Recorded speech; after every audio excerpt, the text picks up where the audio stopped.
አብን ወላዲ ወልድን ተወላዲ መንፈስ ቅዱስን ሰራጺ ብለን ምንም ለአጠይቁ አካላት ሶስት ስላልን በአካል ሶስት በባህርይ በህልውና አንድ አምላክ ብለን አምነን በጌታችን በኢየሱስ ክርስቶስ አጋዥነት ንጹህ ክቡር የሚሆን የአባታችን የተክለ ሃይማኖትን ገድል ለመጻፍ እንጀምራለን። ተክለ ሃይማኖት ማለት የአብ ተክል ማለት ነው። እናት አባቱ በሶስት ስም አምነው ጸንተው ቢለምኑ የተገኘ ነውና ልብ አድርጋችሁ ስሙት።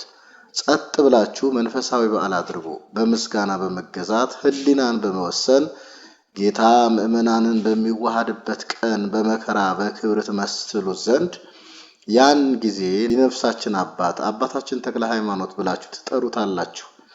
እሱም እንዲህ ብሎ ይመልስላችኋል፣ እነሆ እኔ አባታችኋለሁ እናንተም ልጆቼና ተወራራሾቼ ናችሁ ይላችኋል። ይህንን አውቃችሁ በክቡር አባታችን በተክለ ሃይማኖት መታሰቢያ ቀን መንፈሳዊ በዓል አድርጉ።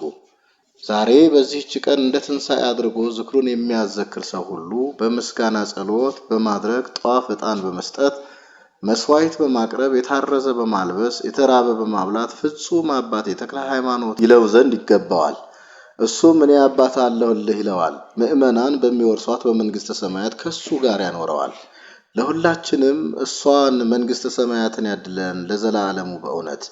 የእግዚአብሔር ባለሟል በሚሆን በተክለ ሃይማኖት መታሰቢያ ቀን ንቆ አቃሎ እንደ ትንሣኤ በዓል አድርጌ መንፈሳዊ በዓል የማያደርግ ግን በኢትዮጵያ ይልቁንም በሸዋ ክፍለ ሀገር በአውራጃዋም ሁሉ በልቦናው ንቆ አቃሎ ስጋዊ ስራ የሚሰራ ሰው ቢኖር ግን አክብሮ ደስ ብሎ ተስካሩን በሚያዘክርበት በዚያች ቀን አባቴ ተክለ ሃይማኖት ሊለው አይገባውም።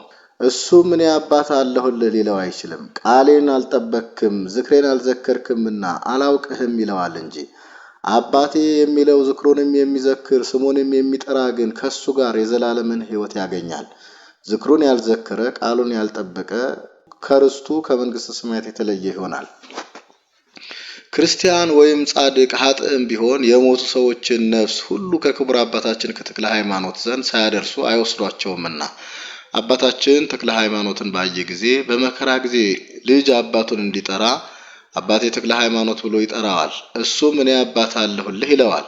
ይህችም ነፍስ ፈጥና ሄዳ ከአባቷ ተክለ ሃይማኖት አጠገብ ትቀመጣለች።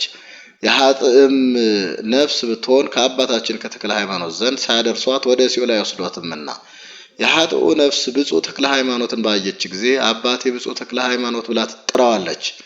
ክቡር አባታችንም በዚህች ነፍስ ጥቂት በጎ ስራን ባገኘባት ጊዜ ማለት ስሙን በመጥራት ዝክሩን በማዘከርም ቢሆን ቃል ኪዳን እንደተቀበለ ወደ ፈጣሪው አመልክቶ ለመንግስተ ሰማያት ያገባታል። ለኛም በልመናው የምናገኘው ይቅርታ ይደረግልን ለዘላለሙ በእውነት። ወዳጆቼ ስለዚህ ነገር እንዲህ እላችኋለሁ፣ የክርስቶስና የተክለ ሃይማኖት ወገን የሆናችሁ ፍቅር አንድነት ያላችሁ በስራ ፍጹም የሆነ ስነ ምግባሩ የተወደደ ክቡር የሚሆን የአባታችሁ የተክለ ሃይማኖት የመታሰቢያውን ቀን እንደ ትንሣኤ በዓል አድርጋችሁ አክብሩ። ዛሬ በዚህች ቤተክርስቲያን የተሰበሰባችሁ ቀሳውስቱም ዲያቆናቱም በክርስቶስ ያመናችሁ ወንድም ሴትም ልጅም አዋቂም ሹማምንትም መሳፍንትም ህዝቡም መንፈስ ቅዱስ እየረዳው የሰራውን ስራ ስሙ። አምላክነቱን ለማገልገል የተቀበለውን መከራና እየተፋጠነ የሰራውን ስራ ተመልከቱ። ለእናንተ ተድላ ደስታችሁ ነውና ለስጋችሁ መጠበቂያ ለነፍሳችሁ መዳኛ ነውና ከበደል ወደ ጽድቅ የሚመልሳችሁ ኃጢአታችሁን የሚያነጻ ጣንነታችሁ ከፍጹምነት መድረሻ ነው። ለመርከብ ሰውነታችሁ ጸጥታ ነውና ለድካማችሁ ጽናት የሚሆናችሁ ነውና ለሽማግሌዎች መጠበቂያ ለልጆቻችሁ መልካም አስተዳደግና እንክብካቤ ለጎልማሶቻችሁ ዕውቀት ለነፍሳችሁ መድኃኒት ለማይናወጽ ለሃይማኖታችሁ መጽናኛ ለሀገራችሁ አጥር ቅጥር ኃይል ነውና ይህ አባታችን ለተበደሉት መማጸኛ ነውና ይህ አስተማሪያችን ይህ መድኃኒታችን ይህ አለኝታችን ይህ ነጻ አድራጊያችን ይህ የመንግስተ ሰማያት ፈለማችን በታረዝን ጊዜ ልብሳችን በተራብን ጊዜ እውነተኛ ምግባችን በተጠማን ጊዜ የህይወት መጠጣችን በደከመን ጊዜ ምርኩዛችን ነውና ከዚህ ዓለም ባህር ማዕበል መርከብ ሰውነታችንን በረዴቱ እየቀዘፈ የሚያሻግረን እነዚህም የአጋንንት ጸቦች ርኩሳን ረቂቃን የሚሆኑ አጋንንት ናቸው። ከሰማይ በታች ዓለም ጽልመትን የሚገዙ በድንቁርና በሚሰራ በኃጢአት ጥፋት ነፋስ መርከብ ሰውነታችንን የሚያውኩ ናቸው። ይህንንም አውቆ ሐዋርያው ጳውሎስ እንዲህ አለ፣ ሰልፋችሁ ከሥጋዊ ሰው ጋር አይደለምና ዓለመ ጽልመትን ከሚገዙ ከረቂቃን አጋንንት ጋር ነው እንጂ። የክርስቶስን የሰልፍ ጋሻ ያዙ ማለት ሃይማኖትን፣ የመንፈስ ቅዱስ ሰይፍ ታጠቁ፣ ጸሎትን ያዙ ብሎ ሲናገር ነው።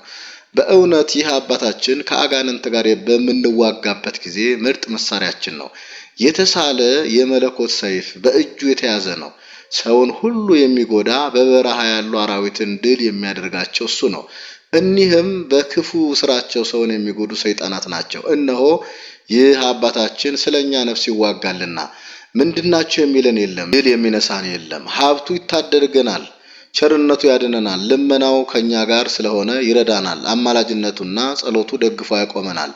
በእንደዚህ ያለ ይህንንም በመሰለ እንደ ጌታ ትንሣኤ መንፈሳዊ በዓል አድርጎ ደስ ብሎት ዝክሩን የሚያዘክር ሰውን ሁሉ ይረዳዋል።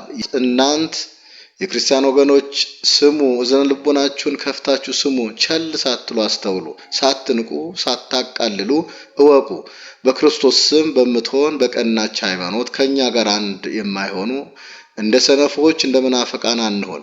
ወንጌልን እንደ ቋንቋ አድርገው አእምሮ ማጣት የሚያስመስሉት ወንጌልን ከመስማት ይልቅ ድንቁርናን በእነሱ ዘንድ እንደማርና እንደ ሶከር ይወዳሉና። አንተ ሰነፍ ሰው በመላእክት ቋንቋ ምን ተናገርክ ይልሃል። ጌታ ባስተማራት በወንጌል የማያምን ነው። ነገርህን በጨረስክ ጊዜ ምን ትላለህ ይልሃል። አእምሮ ማጣት ይመስለዋልና። ስለዚህ ነገር ሲራክ እንዲህ ብሎ ተናገረ። ለማይሰማ ሰው ትምህርት የሚያስተምር በአሸዋ ላይ ካብን የሚክብ ሰውን ይመስላል።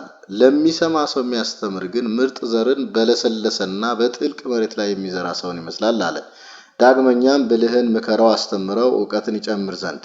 ሰነፍ ሰው ግን ብትመክረው ብታስተምረው በምን ይሰማሃል? ነገርህን አይቀበለውምና ሊወድህ የነበረው ይጠላሃል እንጂ። ዳዊትም እንዲህ ብሏል፣ ኃጢአቱ ፍዳን አስከትላ በመጣችበት ጊዜ ይጠላታል። ስለዚህ ሰነፍ ሰውንም ብትመክረው ይጠላሃል።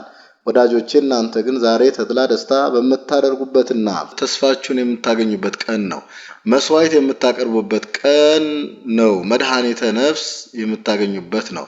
ፍቅር አንድነት የምታደርጉበት ነውና የንጹህ የክቡር አባታችን የተክለ ሃይማኖትን ነገር ስሙ።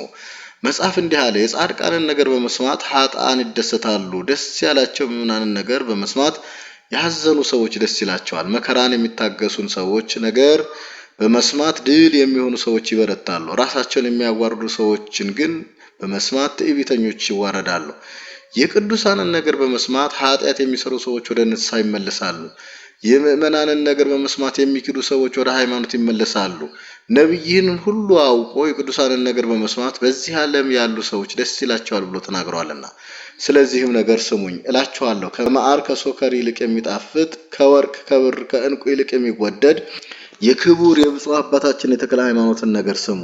ስራው ያማረ የተወደደ በስራው ሁሉ ፍጹም የሆነ ስለ ህላዌው ልቡናውን ደስ የሚያሰኝ አቃንቶ ለሚያነብና ለሚሰማው አጥንትን የሚያለመልም አባታችን ተክለ ሃይማኖት የሰራውን ገድል ስሙ። የተክለ ሃይማኖት ወገን የሆነ እየጻፈ እንዲህ ይላል፣ እየፈራ እየተንቀጠቀጠ ይናገራል፣ እየደነገጠ ይተረጉማል፣ እንዲህ ብሎ ይመልሳል፣ እያከበረ ያመሰግናል። ልቦናችሁን ጸጥ አድርጋችሁ ስሙት። በአካል ሶስት በባህርይ በህልውና አንድ አምላክ በሚሆን በአብ በወልድ በመንፈስ ቅዱስም ተጀምሮ የሚነበብ ጌትነት መሰገድ ምስጋና ገንዘቡ የሚሆን ያለመለየት ያለመለወጥ በመለኮት አንድ የሚሆኑ ለሀገራችን ለኢትዮጵያ ፍጹም ሰላምን ይስጥልን ለዘላለም። በእውነት በጎ ነገር ተሰሙ ዘንድ ኑ ተሰብሰቡ፣ ኑ ፈጥናችሁ ተሰብሰቡ።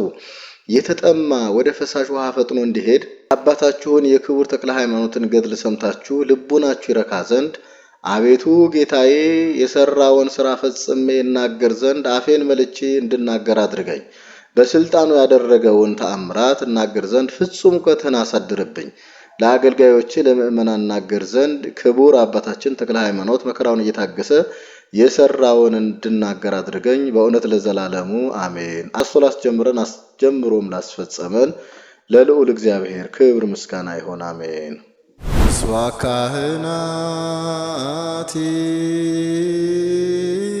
ስዋካህናቲከ ይለብሱ ጽድቀ ወጻድቃኒከ ትፍስሕተ ይትፌስሑ